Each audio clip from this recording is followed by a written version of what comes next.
Prior to the 2020 lockdowns, buy now, pay later services were obscured from most of the market. Affirm was founded in 2012 by PayPal co-founder Max Levchin, but was only used on high purchases by a small handful of merchants.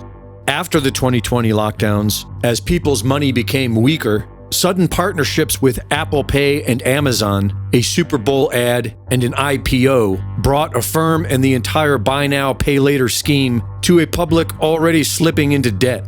The first year saw an over 400% increase in people using buy now, pay later services to buy essentials, including groceries, gas, and paying their utilities.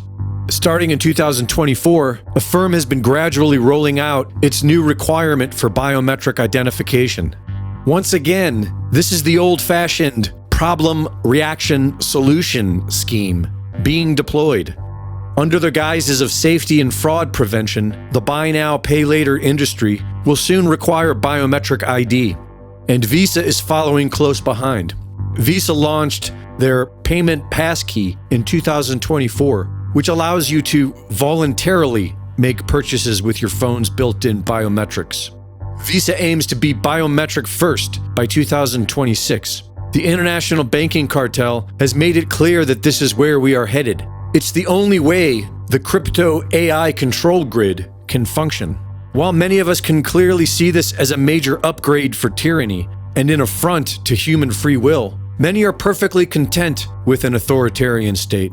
The 2020 lockdowns seemed to have reinforced this. Tyranny and authoritarianism doesn't always look like what we think it looks like. They can go the 1984 jackbooted thugs with the boot on the face sort of tyranny, or they can go the Aldous Huxley Brave New Worlds, drugging people with soma and making them love their servitude kind of a tyranny. And either one is bad, but at the very least, when you have the 1984 police state, Big Brother kind of police state, at the very least, people know that there is a tyrant and they know that the boot is on their face. I think there probably is a point at which you've invested your identity so much in a certain political propaganda line that it would be very difficult for you to come back from it, which is why I think the COVID conversation basically disappeared so quickly, because so many people probably understood intuitively they'd been had, but no one wants to talk about it.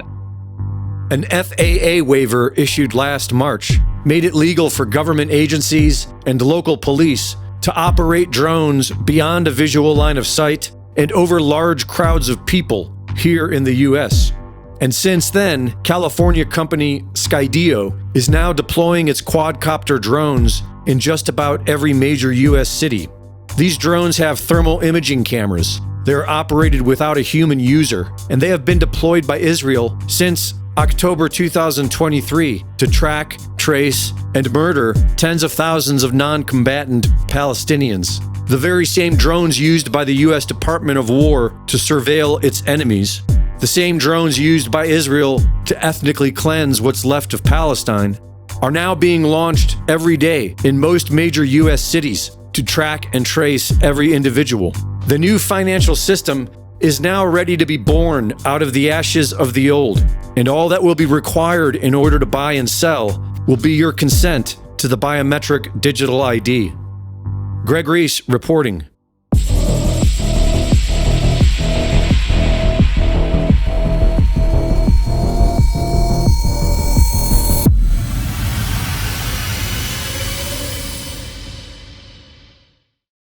The Reese Report is now fully funded by my Substack subscribers. Subscribe today and support my work at gregreese.substack.com.